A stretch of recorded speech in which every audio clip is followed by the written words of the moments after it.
Hey guys, this is Frozen Things to Use here, and welcome back to another movie review.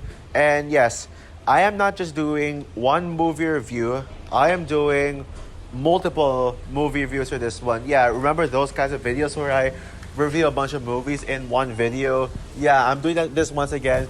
This time it's going to be for a bunch of February 2024 movies. Yeah, February 2024 movies. Yeah, I did do a review in Mean Girls, a movie that came out this month in my area. I'll talk more about the upcoming February movies later on, but these ones, these are just movies that I would have personally I would personally do a review on. I would have, but I didn't get the time to do it, so I decided to put them all in one video because why not? So yeah.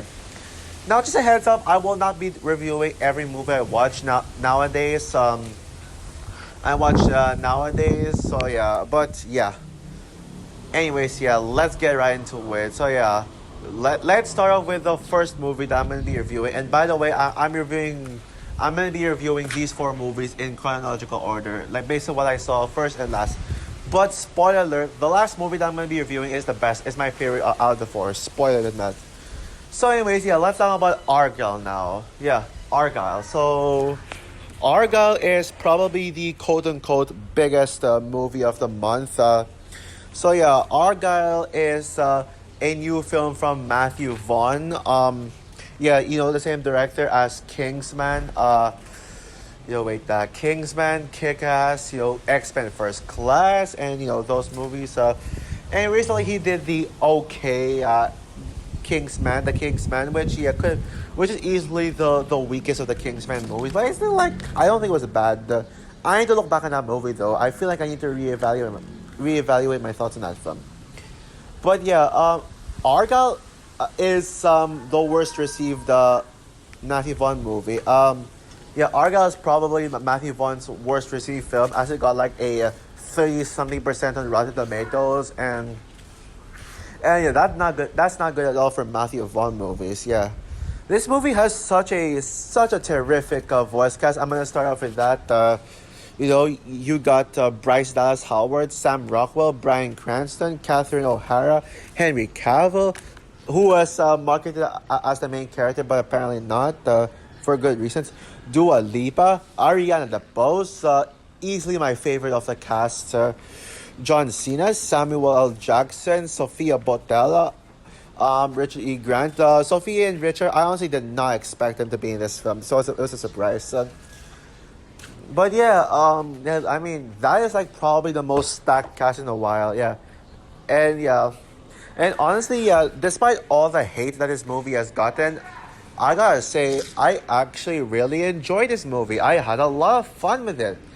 Is it a perfect movie? Hell no, not even close. I don't even think it's far from a masterpiece and far from Matthew Vaughn's best film. Matthew Vaughn's best film. Yeah, the best Matthew Vaughn film is my favorite Matthew Vaughn movie would be Kingsman. Kingsman, The Secret Service, hands down his magnum opus. And also right up there is X-Men First Class, Kick-Ass, what else? Yeah, those three are his masterpieces. Kingsman, The Secret Service, X-Men First Class, and the Kick-Ass are the three movies I would personally rate a full 5 out of 5 to. The only Matthew Vaughn movies. And I'd even put the Kingsman, The Golden Circle above I did above this one. And yes, Layer Cake is another Matthew Vaughn movie I loved. I thought that was a near perfect movie. But yeah, Argylle. So yeah, Argylle may not be one of his best films, but it was actually a really good one. Good one. I gotta say. I do think it was a little too long. And the third act did kind of lose me a bit because it started to get less fun and kind of annoying. You had scenes the college shootout scenes where they're basically shooting the two main characters, Aiden and Ellie, were shooting shit, and then you see a bunch of colors flying around and all that stuff. Yeah, that was far too cheesy. and don't get me started on Ellie skating on the oil. Like why? Like how? Like the whole idea of just the villains are shooting the oil tank to let the oil spill. Like that is so stupid. I mean, you can yeah, one shot like you could literally blow yourselves up. That shooting the oil tank and then just having yourself walk through the oil. That is basically suicide. A suicide attempt. And yeah, I don't know, but yeah, Argylle is really good.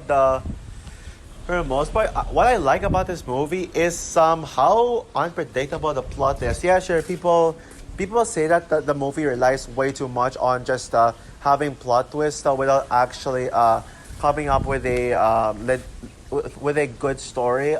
It relies so heavily on plot twists than telling a good story. But I thought the story was good. The whole the story about a writer who writes a spy novelist who pretty much is a spy herself who must discover who she is and that she's not who she thinks she is. That is actually a great plot right there. Like the fact that the story that she writes is actually real and she must try to learn about it. That's a good plot. And yeah, there's so many great twists and plot reveals that maybe just have my jaw drop. And yes, love the casting, but of course, the standout of the film is of the actors is Ariana DeBose. Yeah, I know she played Asha, but who cares? She played Asha, but I still loved her in this one. In this one, no matter how little screen time she got. In fact, I'm not gonna spoil those who haven't seen Argylle yet, but I will say my favorite scene in the film is definitely the ending. It's definitely the ending. Like, remember that scene when I won't spoil it, but remember the trailer? If you saw the trailer, you saw this scene of Ariana DeBose, Henry Cavill, and John Cena on this speedboat, and then you see explosions in the background. Yeah, that was that was the ending shot, and that was probably the best scene in the film, or at least the scene before that. Like specifically how Ariana DeBose was in that scene. Yeah, enter that scene. I will say that was the best part of the film. If you saw that film, you know what I'm talking about. Oh, and I also love I love the Ellie's character development as well. The fact that she had to she went from being anxiety. She went from she went from having anxiety and all that stuff, and kind of mental health issues, to being a very confident woman. That is great character development right there.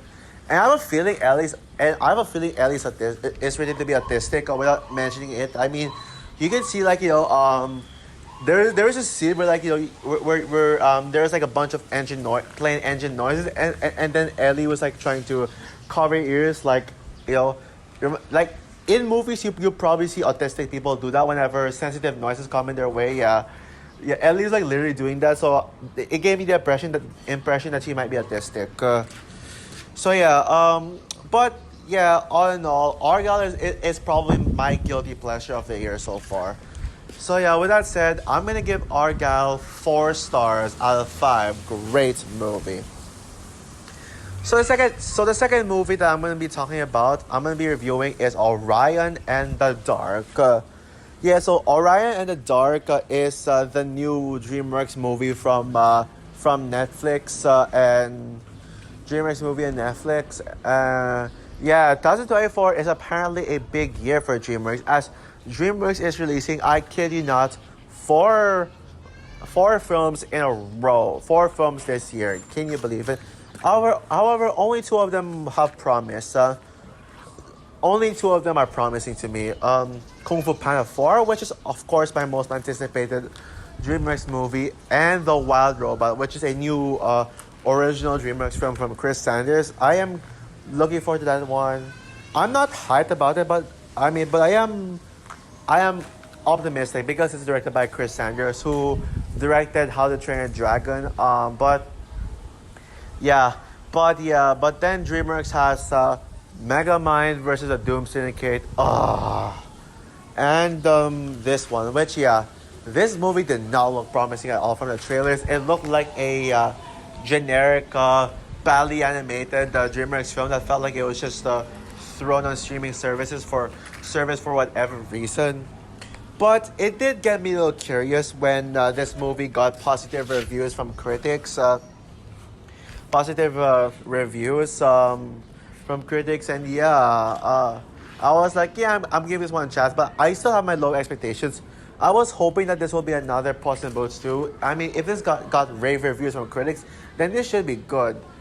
And I am happy to report to you all that I was actually surprised with Orion and the Dark. I actually really enjoyed this movie.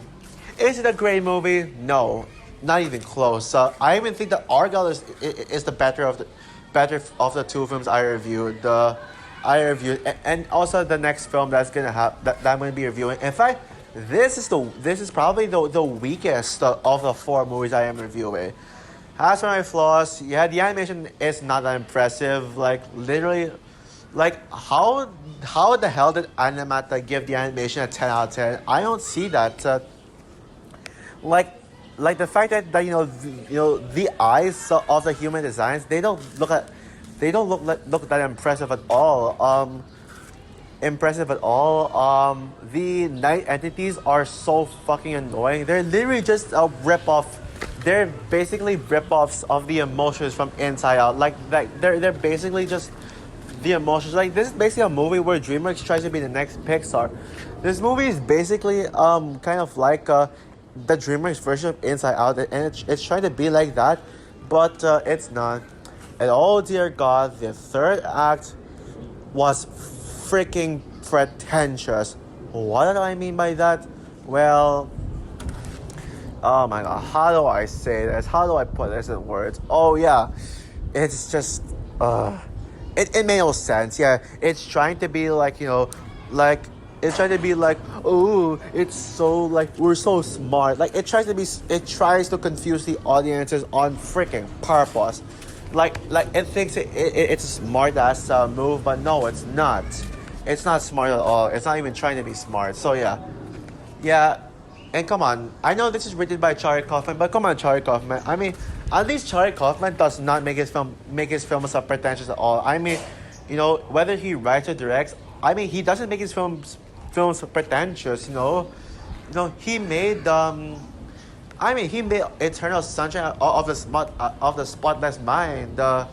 I'm thinking of ending things. Anomalisa, all of them I love. All of them are amazing, and they are not pretentious. They are examples of what art house cinema should be. But this, I mean, why do you even need to be pretentious? This is a freaking family movie. Why do you need to go that far? Oh, like so I can be so that critics can like my movie. Yeah, one excuse. But I actually found this movie to be very enjoyable before the third act.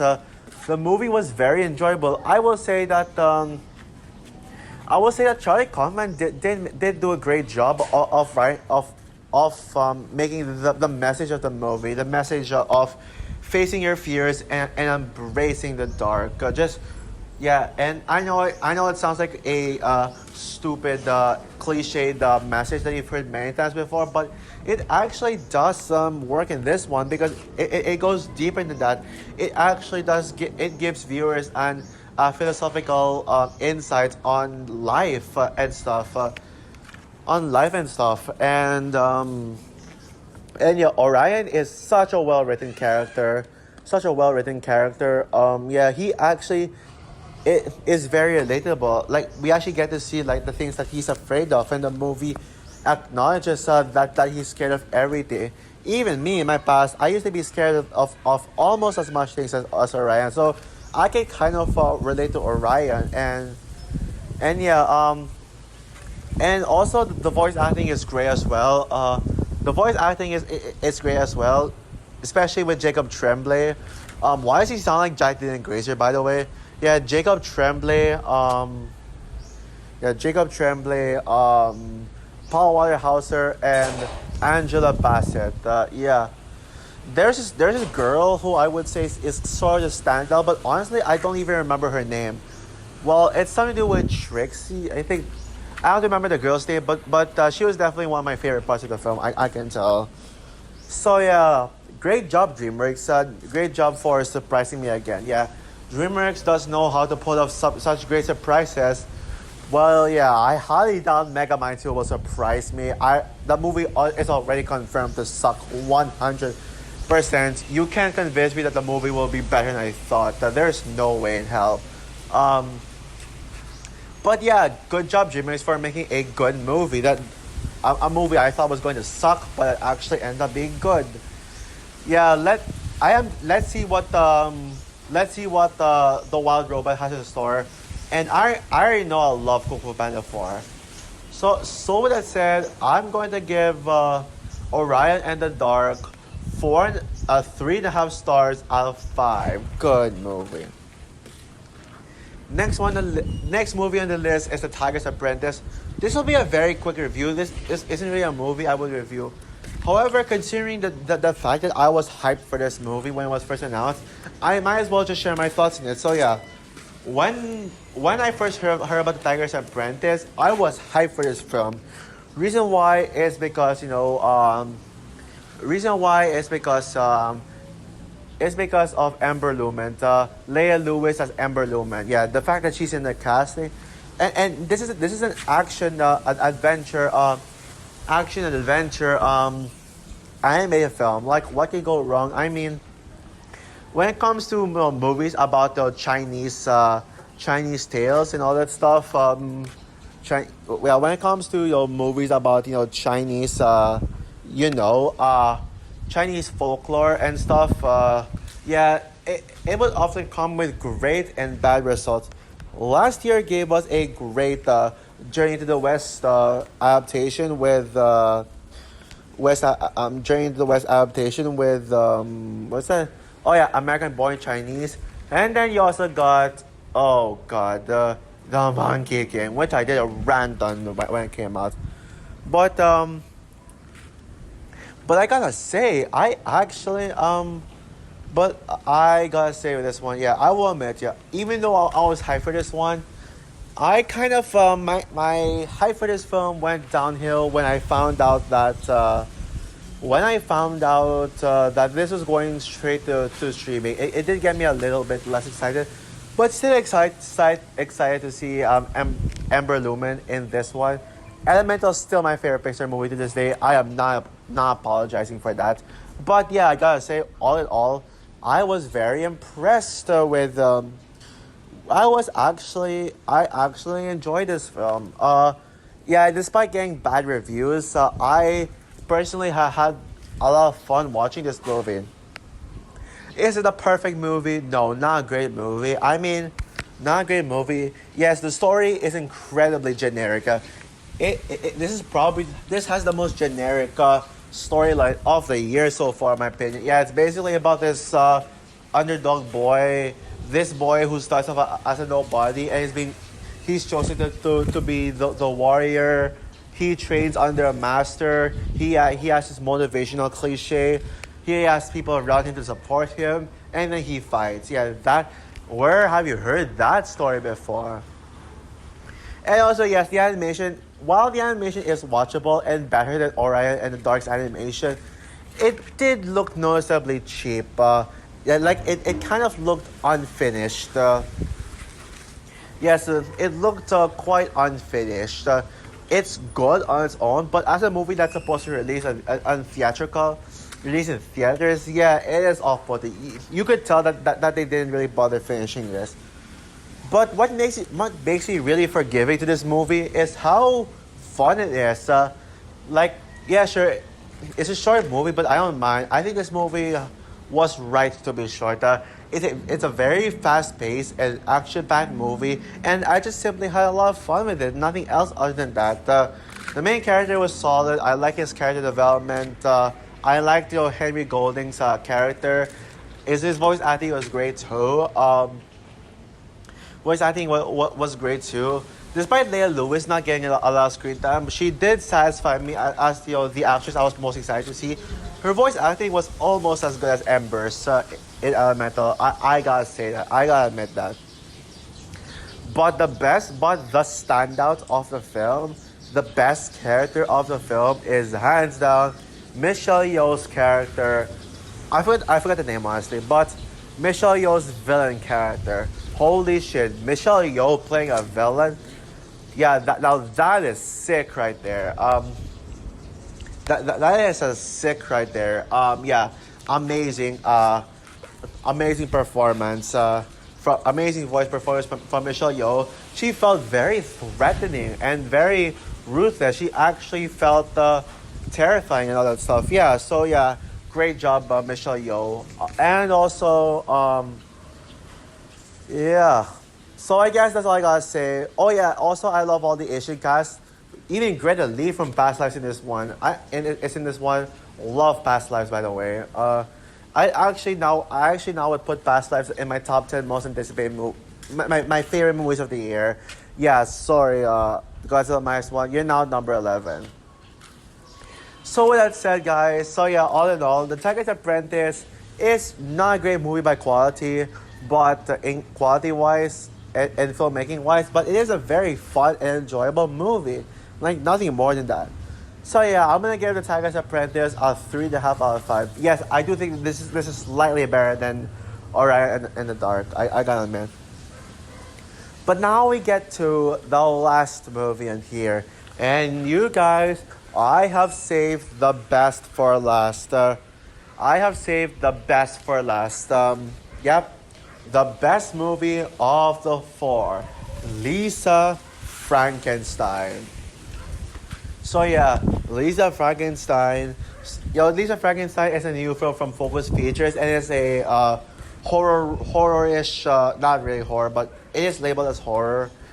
But yeah, horror-ish rom-com movie about a girl who falls in love with a monster, and yeah, that creature here is Frankenstein. Frankenstein. Yeah. So and this is basically an indie film.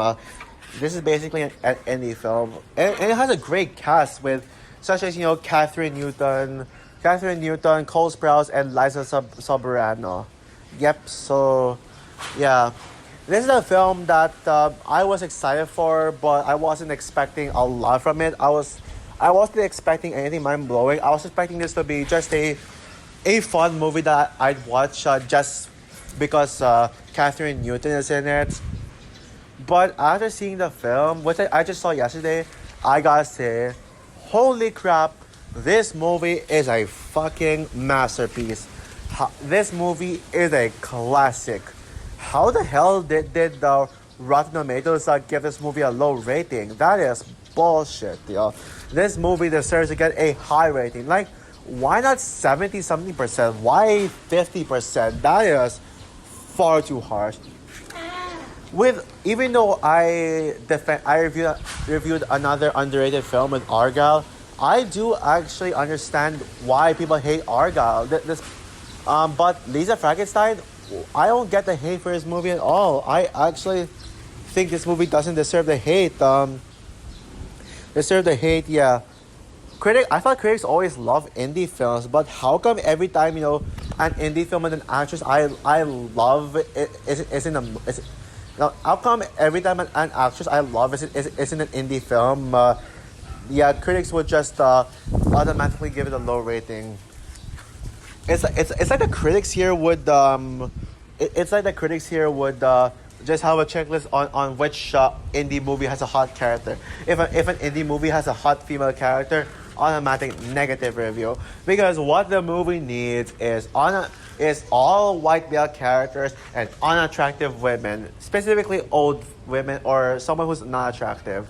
That's what the critics need in order for an indie movie to be good. That's like, even if you have a good story or whatever, if you have a hot actress, then it's an automatic thumbs down. That's what the critics thought when they were reviewing this movie. Yeah, because of this movie has hot actresses in it, they just automatically ditched this movie. Like, seriously, I honestly had no flaws with the movie. Yeah, honestly, I'm gonna go as far as saying this is my favorite movie of the year so far. Yep, I'm going that far.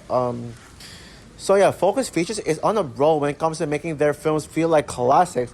For they did that with the Holdovers in 1970s, and now um in the 80s. I'm not a rom com fan. All you already know, I'm not a rom com fan, but this is my kind of rom com.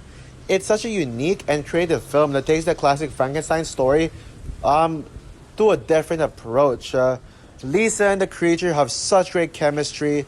Yeah, such perfect chemistry throughout. Whether it's no matter what kind of banter they have. Catherine Newton knocked it out of the park once again, and I think she could do no wrong, except for that one Paranormal Activity movie she's in. That was the only Catherine Newton movie that sucked. That sucked. Yeah, she was the reason. Catherine Newton was actually the reason I saw this film.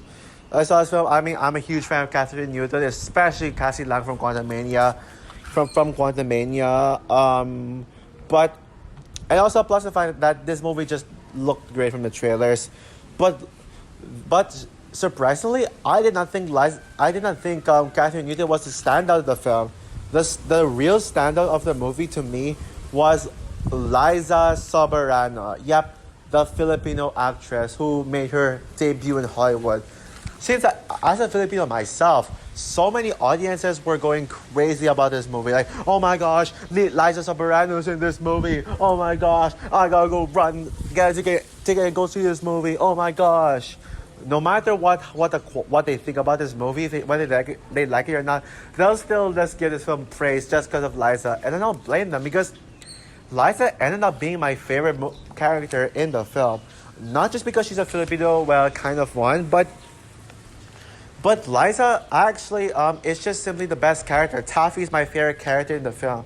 Liza Soberano gave Soberano, whatever you pronounce her last name, gave the best performance of the cast. She really had so much fun with her performance. Yeah, she had a blast. With her role. And yeah, and you could clearly see the joy and sadness that comes to her, and she's such a great sister to Lisa. In fact, yeah, this movie actually has a massive focus on the sisterhood relationship between Lisa and Taffy. And you really feel their chemistry throughout. Yeah, they have, Lisa, the Taffy acting like the older caretaker sister to Lisa, just amazing. Yeah, Catherine Newton is still hot in this film, but honestly, I found Liza to be more attractive. Yeah, the movie was very charming. It left me smiling throughout. It is hilarious. Yeah, there is one joke in the film that was probably the funniest joke there's a joke in the film that I laughed the hardest in such a long time. Like I was bursting with laughter in the theater, and so did my audiences. And yeah, it is surprisingly emotional. Yeah, the ending did shed a tear to my eye. So yeah, please go check out this movie. I'm sure this is going to be one of those movies that's going to be more appreciated as time goes on, like in the future. I guarantee you, it is that good. What the hell are the critics smoking about this film? Like, seriously. So yeah, with that said, I'm going to give Lisa... Sorry. I'm going to give Lisa Frankenstein 5 stars out of 5. A flawless movie. So that's all for my review of Lisa Frankenstein. What are your thoughts on the film? And yeah, what are your thoughts on all 4 films in general? And which of the 4 movies which of the 4 movies is your favorite? Yeah, if I were to rank these movies, I would say weakest is Orion in the Dark. Number 3 is Tiger's Apprentice. Number 2 is Argylle, and number 1 is Lisa Frankenstein. So yeah, what are your thoughts on these movies? Do you like them or not like them? And like what I asked, which is your favorite of the bunch? So anyways, yeah, I still got more. So yeah, so the rest of the February movies that I'm going to be reviewing, new releases, I'm going to be doing a solo review on them. Like, no, attached review. So yeah. I mean, yeah, there are 3 more February movies that I'm going to be seeing in theaters with the Madam Web, and then Poor Things, and then at the end of the month, The Holdovers. Yes, Poor Things and Holdovers are coming out this month in my country. So yeah, Anyways, comment down below, like, subscribe, hit the notification bell, and stay tuned for my Sony Spider-Man Universe reviews leading up to Madame Web with Venom, with the two Venom movies, and my rant on Morbius. So yeah, my review of the first Venom will be my next movie review. So yeah, bye guys.